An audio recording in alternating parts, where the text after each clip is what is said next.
Hello guys, welcome back to another video. और इस video पे हम देखेंगे कि कैसे दो प्लेन की बीच की जो एंगल होता है उसको कैसे निकाला जाता है। तो सपोज़ अब देखो, सपोज़ ये दो प्लेन्स हैं, तो ये अगर एक दूसरे को इंटरसेक्ट करेगा तो यहाँ पर एक एंगल होगा। तो यहाँ पर हम जो शॉर्टेस्ट एंगल होगा उसी को निकालेंगे। तो मैं फिर सबको ये समझाने की कोशिश करता हूँ। देखो, सपोज़ ये एक प्लेन है और इस प्लेन को दूसरा एक प्लेन इंटरसेक्ट करता है, ठीक है, इंटरसेक्ट करता है। तो इसके बीच में जो शॉर्टेस्ट डिस्टेंस, शॉर्टेस्ट एंगल,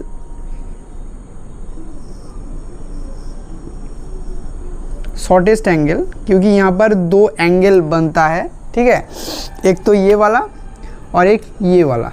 तो ये जो शॉर्टेस्ट एंगल होगा यही होगा एंगल बिटवीन टू प्लेन्स, ठीक है। तो अब हम देखेंगे यहाँ पर कि हमारा एक फार्मूला भी यहाँ पर दिया हुआ है। तो उस फार्मूला का यूज़ करके हम देखेंगे कैसे टू प्लेन्स के अंडर जो एंगल होता है उसको हम कैसे निकाल सकते हैं। तो फटाफट यहाँ पर क्वेश्चन को देख लेते हैं। तो मैं क्वेश्चन को एक बार यहाँ पर लिख लेता हूँ कि so that the angle between the planes, so that the angle between the planes, दो प्लेन का यहाँ पर इक्वेशन दिया हुआ होगा और हमें निकालना है उस दो प्लेन का बीच की जो एंगल है, ठीक है। तो एक बात आपको समझ लेना है कि अगर यहाँ पर एंगल पूछा गया है दो प्लेन के अंदर, तो इसका मतलब ये तो एकदम श्योर है कि वो जो दो प्लेन है वो इंटरसेक्टिंग प्लेन है, वो कभी भी पैरेलल प्लेन नहीं हो सकता, ठीक है। तो एक बात है कि वो इंटरसेक्टिंग प्लेन है और जो इंटरसेक्ट करने के बाद जो शॉर्टेस्ट एंगल होता है हमें बस उसको ही फाइंड करना है, ठीक है। तो अभी इसका वैल्यू प्लेन का जो इक्वेशन दिया गया है, देखो x minus y plus 2z। So दो प्लेन का equation x minus 2y, x minus y plus 2z equals to 9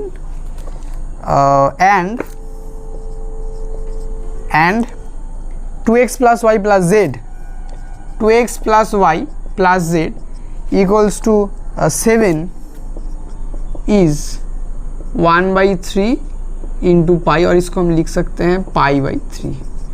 तो यहाँ पर आंसर भी दिया हुआ है कि ये दो प्लेन की बीच की जो एंगल है वो हमें दिखाना है π/3 है, ठीक है। तो अब इसको हम निकालते हैं, इसका value.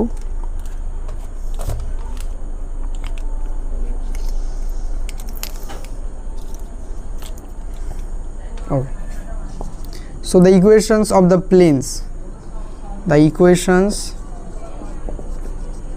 Of the planes are. तो इक्वेशन यहाँ पर हम लिख लेते हैं एक बार, x minus y plus 2z equals to 9 और 2x plus y plus z equals to 7।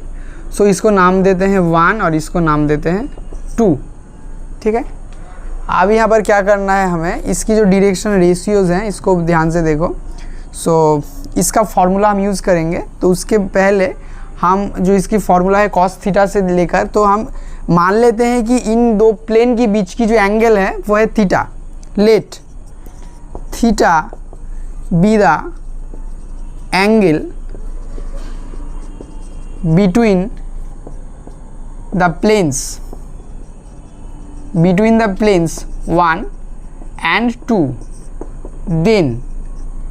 then हमारा जो फॉर्मूला है वो कुछ ऐसा है, cos theta equals to a1 a2 plus b1 b2 plus c1 c2, और नीचे है a1 square plus b1 square plus c1 square into a2 square plus b2 square plus c2 square. अब देखो यहाँ पर a1 b1 c1 और a2 b2 c2 का हमें वैल्यू कैसे मिलेगा। तो हमारे पास जो इक्वेशन है यहाँ पर, सो इसको रफली समझो कि हमारे पास जो प्लेन का दो इक्वेशन यहाँ पर दिया गया है, वहाँ पर जो x y और z का जो यहाँ पर जो वैल्यू दिया गया है वही है a1 a2 और a1 b1 और c1 का वैल्यू।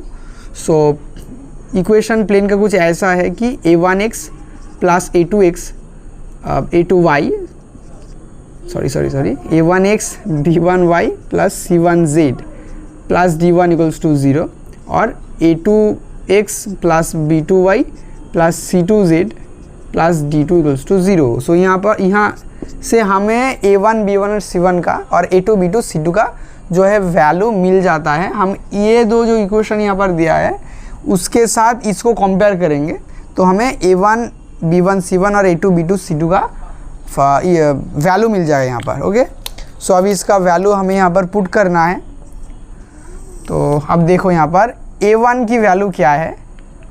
a1 का वैल्यू है 1, x का जो कोएफिशिएंट यहाँ पर दिया है तो x का मतलब 1 इंटू a2 मतलब ये 2 और यहाँ पर है प्लस, फॉर्मूला के लिए हम प्लस देते हैं -1 इंटू 1 और यहाँ पर +2 इंटू 1।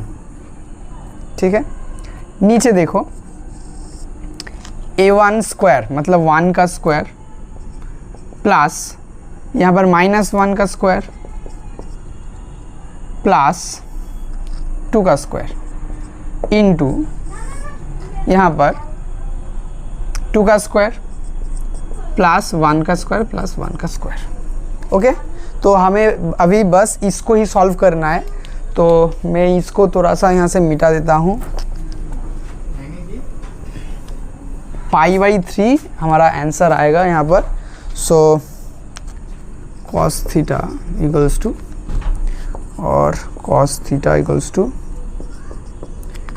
क्या आ रहा है यहाँ पर वैल्यू 1 इंटू 2 इज़ 2 -1 इंटू 1 -1 और +2 और नीचे देखो यहाँ पर 1 प्लस -1 का होल स्क्वायर सो 1। हाँ,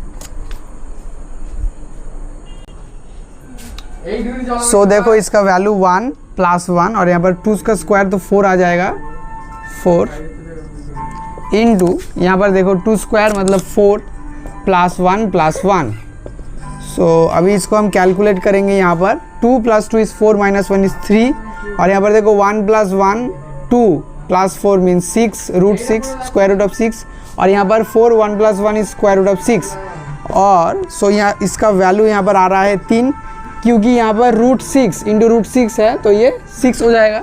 तो यहाँ पर 3/6 और इसको अगर हम कैंसिल करेंगे यहाँ पर सो 3 इंटू 2 होता है 6। सो और cos थीटा इक्वल्स टू यहाँ पर आ रहा है 1/2 इक्वल्स टू cos 60 cos 60 का वैल्यू है हाफ तो इसके जगह पर हम लिख सकते हैं cos π/3। सो देयरफॉर हमारा यहाँ पर आ रहा है कि थीटा का वैल्यू यहाँ पर आ गया π/3। ठीक है, तो यही है हमारा इसका फाइनल आंसर। तो इस जो फॉर्मूला यहाँ पर लिखा गया था cos थीटा का वो वाला फार्मूला यूज़ करके आप ऐसी क्वेश्चन बहुत सारे कर सकते हो। आप खुद से भी ट्राई करना अपनी किताब से। तो इस वीडियो यहाँ पर ही इसको ख़त्म करते हैं। तो इसके बाद वाले वीडियो पे हमें और भी बहुत सारे क्वेश्चन को करना है तो इसको आप लिख लो अपनी नोटबुक पे।